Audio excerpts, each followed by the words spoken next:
Dream class की channel में आपका स्वागत है। जैसे कि अब तक हमने सी में बहुत सारे टॉपिक देखे, जैसे कि बेसिक स्ट्रक्चर ऑफ सी में किस तरह कमेंट लिखते हैं, डेटा टाइप क्या है, वेरिएबल और कांस्टेंट किस तरह डिक्लेयर करते हैं, और सी में कौन कौन से ऑपरेटर के टाइप्स हैं, जैसे कि relational operator, arithmetic operator, ternary operator, आपने मेरे पिछले वीडियो में देखा होगा। और भी सी में बहुत सारे इंटरेस्टिंग टॉपिक है। ओके, तो उन्हीं इंटरेस्टिंग टॉपिक में से आज जो सबसे ज़्यादा इंपॉर्टेंट टॉपिक है, decision making statement in C. Okay, वही टॉपिक मैं आज आपको बताने वाला हूँ कि सी में कौन कौन से डिसीजन मेकिंग स्टेटमेंट है। ओके, तो चलिए आज की वीडियो आप पूरी अंत तक देखिए ताकि आपको अच्छे से समझ में आए कि डिसीजन मेकिंग स्टेटमेंट सी में कौन कौन से है। ओके, तो फर्स्ट ऑफली मैं स्टार्ट करता हूँ। Decision making with if statement. If statement के साथ कौन कौन से decision making. Generally decision making statement start करने से पहले मैं आपको बेसिक जानकारी दे देना चाहता हूँ कि हमें इफ स्टेटमेंट कहाँ यूज हो गए और हमें यूज क्यों करने हैं, किस तरह यूज करने हैं। ओके, जनरली अगर आपको चेक करना हो कि भाई जैसे कि दो भाई है, दोनों में से कौन से भाई की एज ज़्यादा है, दोनों में से कौन सा भाई बड़ा है। ओके, तो आप दोनों भाइयों की एज को यहाँ पे चेक करवा सकते हो। या फिर दो स्टूडेंट है, दो स्टूडेंट में से कौन से स्टूडेंट के मार्क्स ज़्यादा है, परसेंटेज ज़्यादा है, वो भी आप यहाँ पे चेक करवा सकते हो। ओके, तो उसमें जो हमारे जनरली टाइप्स है, द इफ स्टेटमेंट में be implemented in different forms depending on the complexity of condition to be tested. आपकी जो जो कॉम्प्लेक्सिटी आ रही है कंडीशन चेक करवाने के लिए आप इफ स्टेटमेंट का यूज कर सकते हो। उसके जनरली टाइप्स यहाँ पे हमें लिस्टेड है कि first of all simple statement, second one is a if else statement, third one is a nested if else statement, fourth one is a using else if statement. Okay, तो उसमें आप देखिए पहले first C statement. The syntax of the if statement in the C programming is. अभी पूरे सी programming में जो सबसे इंपॉर्टेंट है हमारे पास सिंटेक्स, फॉर्मेट, फॉर्मूला, मतलब कि हमें वो डिराइव किस तरह करना है, हमें लिखना किस तरह, उसका फॉर्मेट किस तरह होगा। ओके, तो आप यहाँ देख सकते हैं कि यहाँ पे जैसे कि इफ दिया है। ओके, इफ के बाद यहाँ पर आपको एक टेस्ट एक्सप्रेशन लिखना है। टेस्ट एक्सप्रेशन में क्या आएगा, वहां पे आपको एक आपके एक्सप्रेशन, एक कंडीशन लिखनी है। जैसे कि हमने ऑपरेटर्स में चेक किया था कि ए ग्रेटर देन बी। ओके, तो आप यहाँ पे आपकी एक्सप्रेशन लिख सकते हो। मतलब ये कंडीशन जब आपकी ट्रू होगी, ओके, तब हमारा जो कंपाइलर का कर्सर है, जो ब्लॉक है, वो इसमें चला जाएगा। कंडीशन ट्रू होने के बाद ही यहाँ पे लिखा है statement to be executed if the test expression is true. अगर हमारी कंडीशन फॉल्स हो रही है तो यहाँ से जनरली वो बाहर निकल जाएगा। ओके, तो चलिए हम इसका एग्जाम्पल के पहले वो किस तरह वर्क करता है वो समझ लेते हैं। The if statement evaluate the test expression inside the parenthesis. If the test expression is evaluated true statement inside the body of if are executed. अगर हमारा जो टेस्ट एक्सप्रेशन है वो अगर हमारा ट्रू होगा तो जो इफ के अंदर की बॉडी होगी वो एग्जीक्यूट होगी। If the test expression is evaluated to false statement inside the body of if are not executed. अगर जो मैंने if के अंदर जो एक्सप्रेशन मेरी लिखा है वो अगर कंडीशन मेरी फॉल्स होगी तो if के अंदर नहीं जाएगा कंपाइलर, वो बॉडी से बाहर निकल जाएगा। चलिए यहाँ पे हम एक एग्जांपल देख लेते हैं। देखिए यहाँ पे इंटीजर टेस्ट इक्वल टू 5, एक टेस्ट नाम का वेरिएबल लिया है जिसकी वैल्यू 5 ली है। Okay, if test less than 10, मतलब टेस्ट की वैल्यू 10 से कम है तो 5 इज लेस देन 10। मेरी यहाँ कंडीशन क्या हो रही है, कंडीशन मेरी ट्रू हो रही है, तो मेरा कंपाइलर कहाँ जाएगा, बॉडी में जाएगा, इफ की बॉडी में, तो कंपाइलर इसके अंदर की लाइन को एग्जीक्यूट करेगा। ओके, क्योंकि मेरा ये एक्सप्रेशन है, टेस्ट की कंडीशन ट्रू हो रही है। ओके, अब दूसरे एग्जांपल में हम देखते हैं यहाँ पे कि हमारा जो एक्सप्रेशन है वो फॉल्स हो रही है, क्योंकि यहाँ पे इफ की जो एक्सप्रेशन लिखी है टेस्ट ग्रेटर देन 5, मतलब 5 की वैल्यू 5 है, तो 5 ग्रेटर देन 10, यहाँ पे कंडीशन मेरी फॉल्स हो रही है, मतलब compiler body of the if में नहीं जाएगा, वो बाहर निकल जाएगा, if course after if. Okay, तो ये सिंपल इफ का एग्जांपल था कि वो कंपेयर कर रहा है, चेक कर रहा है। अगर मेरी कोई वेरिएबल की वैल्यू यहाँ पे स्मॉल या लार्ज है, हमें यहाँ पे एक टेस्ट एक्सप्रेशन बनाना है, हमारे को बेसिस चाहिए एक वैल्यू के। ओके, तो हमने यहाँ पे कंपेयर किया है कि चेक करवाया कि टेस्ट की वैल्यू स्मॉल है या लार्ज है। पहले केस में मेरी टेस्ट की वैल्यू स्मॉल थी, कंडीशन मेरी ट्रू हो गई तो इफ के ब्लॉक में गया, बॉडी में। ओके, दूसरे केस में मेरे क्या टेस्ट की वैल्यू स्मॉल थी। ओके, तो मेरे यहाँ पे क्या वो इफ के बाहर निकल गया, body of the loop cursor.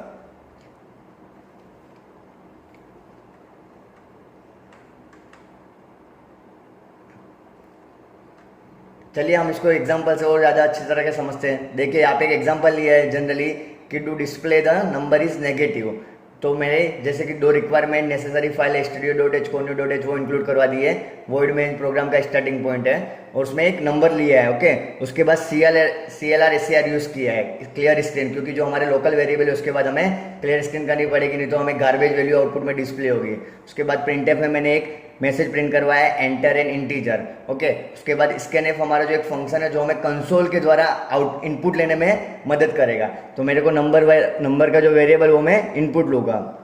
तो नंबर मेरी इंटीजर में, तो उसकी डेटा टाइप इंटीजर की है, मतलब फॉर्मेट स्पेसिफाई हम %d यूज़ करेंगे, कोमा हमारे वेरिएबल का नाम है नंबर, और M% इसलिए क्योंकि उसको लोकेट करेगा, उसको पॉइंट करेगा।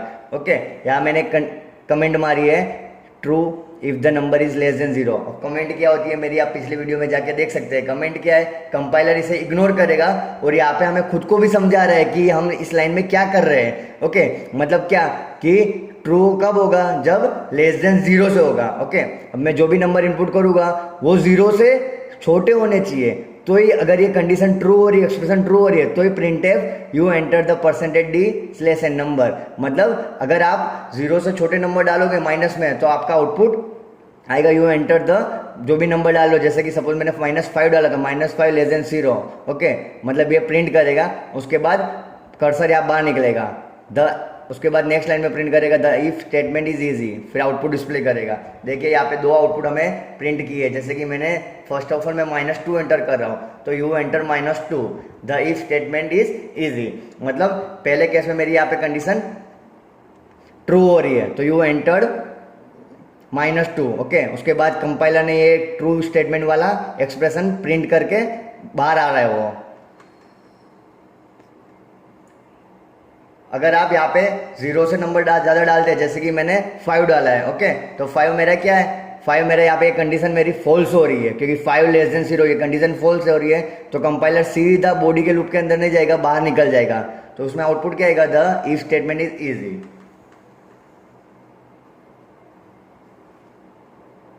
तो चलिए हम इसका प्रैक्टिकली एग्जांपल देखते हैं सिंपल इफ स्टेटमेंट का। जैसे कि मेरी 2 हेडर लाइब्रेरी है, मैंने इंक्लूड कर दी है। उसके बाद हमारे प्रोग्राम का स्टार्टिंग पॉइंट है वॉइड मेन। ओके, उसके बाद ओपनिंग कर्ली ब्रैकेट और curly bracket. First of all मैं स्क्रीन को लार्ज कर देता हूँ। अब यहाँ पे मैं सिंपल एक वेरिएबल ले लेता हूँ, जैसे कि इंटीजर a। उसके बाद CLR SCR स्क्रीन क्लियर करने के लिए। अभी मैं यहाँ पे printf enter the any integer number। Okay, हम यहाँ पे कमेंट करके लिख देते हैं कि हम किस चीज़ का प्रोग्राम बना रहे हैं। तो मैं यहाँ लिख देता हूँ कमेंट में to check the number is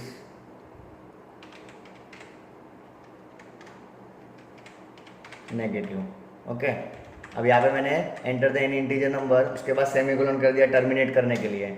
अब मुझे जो ये ए नाम का वेरिएबल है उसकी वैल्यू मुझे कंसोल से लेनी है। ओके, कीबोर्ड के थ्रू रन टाइम पे लेनी है वैल्यू। ओके, एक चीज़ याद रखिए, आपको रन टाइम पे जब भी यूजर के पास वैल्यू लेनी है तो आपको स्कैनफ फंक्शन यूज करना पड़ेगा। स्कैनफ फंक्शन है वो स्टूडियो हेडर लाइब्रेरी में, standard input output header library में रहा है। जिस तरह प्रिंटफ फंक्शन प्रिंट करने के लिए यूज होता है, उस तरह स्कैनफ फंक्शन यूजर के पास हमें नंबर इनपुट लेने के लिए यूज होगा। ओके, तो स्कैनफ डबल कोटेशन में हमारा जो वेरिएबल है, जो डेटा टाइप है उसकी इंटीजर है, तो उस हिसाब से %d। ओके, उसके बाद वेरिएबल का नाम a। अभी यहाँ पे देखना पड़ेगा a मतलब हमें यहाँ पे पॉइंट करवाना है वेरिएबल के नेम को, तो उसके लिए हमें M% एड्रेस ऑपरेटर यूज करना पड़ेगा, सेमीकोलन। ओके, यहाँ हमें a की वैल्यू यूजर से इनपुट लेके देगा। यहाँ पे मैं escape sequence operator /n use करता हूँ ताकि वो न्यू लाइन में प्रिंट करें। अब हमारा जो इफ का सिंपल सिंटेक्स थी कि इफ यहाँ पे हमें एक्सप्रेशन लिखना है, अगर मेरा एक्सप्रेशन ट्रू हो रहा है, ओके, तो मुझे इफ ब्लॉक में एग्जीक्यूट करवाना है। तो मैं क्या लिखूंगा, a लेस देन 0। अभी हम किस तरह चेक कर सकते हैं कोई भी नंबर नेगेटिव है या नहीं। 0 से जो भी नंबर छोटे हो गए मतलब वो नेगेटिव नंबर। ओके, आपको क्या चेक करना है कि नंबर नेगेटिव है या नहीं, मतलब 0 से जो भी नंबर छोटे हो गए वो नेगेटिव। ओके, तो मेरी जो वेरिएबल की वैल्यू है वो a में स्टोर हो रही है। कोई भी यूजर नंबर डालेगा वो a में स्टोर हो रहा है। ओके, तो उसकी वैल्यू को मैं चेक करवाओगे वो 0 से स्मॉल हो तो नेगेटिव नंबर। यहाँ पे मैं एक मैसेज प्रिंट कर देता हूँ, प्रिंट एफ नंबर इज, या फिर ए इज नेगेटिव वैल्यू, उसके बाद सेमीकोलन। आउटपुट को होल्ड करवाने के लिए हमारे पास गेट सी एच फंक्शन है, तो गेट सी एच। अब इस प्रोग्राम को हम रन करते हैं, एक error CLR SCR CLR S,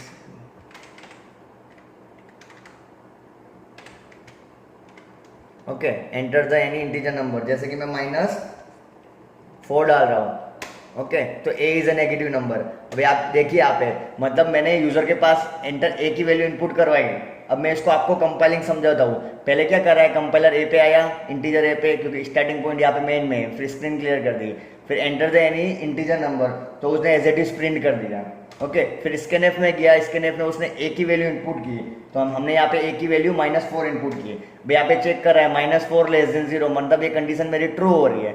अगर ये कंडीशन ट्रू है तो हमारा बॉडी के अंदर चला जाएगा, तो मेरा output a is a negative as it is उसने प्रिंट कर दिया।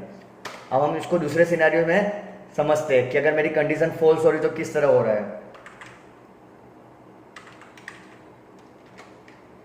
अब मैं डाल रहा हूँ +4, ओके। +4 डालने के लिए आपको प्लस इंडिकेट करने की जरूरत नहीं है, वो बाय डिफॉल्ट +4 इंडिकेट समझ लेगा, ओके। मेरा कुछ प्रिंट नहीं हुआ, क्यों कुछ प्रिंट नहीं हुआ, क्योंकि यहाँ पे इसने क्या हुआ, ये कंडीशन एक्सप्रेशन मेरी फॉल्स हो रही है, ओके। इफ स्टेटमेंट में अगर कंडीशन फॉल्स हो रही है तो वो बॉडी के अंदर नहीं जाएगा, सीधा स्टेटमेंट बाहर निकल जाएगा, ओके। तो ये हमारा सिंपल इफ स्टेटमेंट का एग्जांपल था। ये आप कमेंट में लिख सकते हैं, simple if statement example, okay.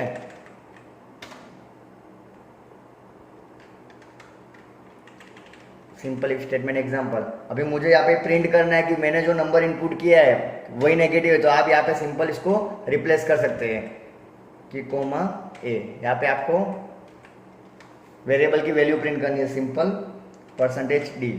अब रन करिए, जैसे कि -7, तो -7 इज अ नेगेटिव नंबर, क्योंकि -7 होगा वो हमारे ए से रिप्लेस हो रहा है, तो -7 < 0 ये कंडीशन ट्रू है, तो कंपाइलर इसके अंदर जाएगा, और -d मतलब ए, तो ए की वैल्यू हमारे पास -7 थे, -c is a negative number. ये हमारा सिंपल इफ का एग्जांपल था। अभी इस केस में क्या हो रहा है, अगर मैं पॉजिटिव वैल्यू डाल रहा हूँ तो मेरा कंपाइलर इफ के अंदर नहीं जा रहा है, तो ये प्रॉब्लम क्रिएट कर रहा है, ओके। तो इसी प्रॉब्लम को सॉल्यूशन करने के लिए हमारे पास इफ स्टेटमेंट का दूसरा टाइप है, दूसरा फॉर्मेट है, जिसको कहते हैं इफ एल्स स्टेटमेंट, ओके। तो मैं आपको इफ एल्स स्टेटमेंट आने वाले वीडियो में समझाऊंगा डिटेल में। तो हमारी चैनल को लाइक कीजिए, शेयर कीजिए, सब्सक्राइब कीजिए, और कोई भी क्वेरी हो तो कमेंट कीजिए। धन्यवाद।